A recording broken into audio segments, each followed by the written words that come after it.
Isang tanong naman po ng ating pong subscriber ang ating pong sasagutin. Mayroon daw po bang epekto yung papapakain ng ubod ng saging doon po sa karne ng mga alagang fattening?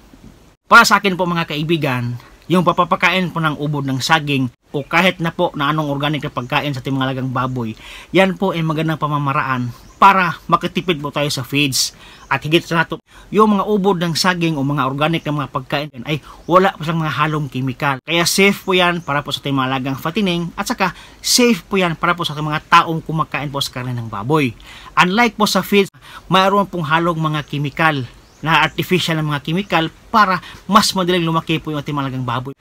Kaya po, yung feeds ay yan po yung mga isa pong dahilan kung bakit po nagkaroon ng mga sakit po yung mga tao dahil po sa mga chemical po na inihalo po sa feeds. Yung taba ng baboy, ito po ay hereditary or genetic po siya.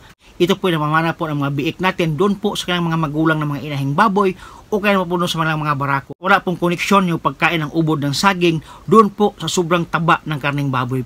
At doon po sa amoy at sa kulay ng karne na kanya pong nabili, siguro mayroon pong sakit yung baboy na kinatay nila at saka bininta po nila at saka nabili nyo po. Kaya nag-iba na po yung kulay, nag-iba na po yung amoy ng karne.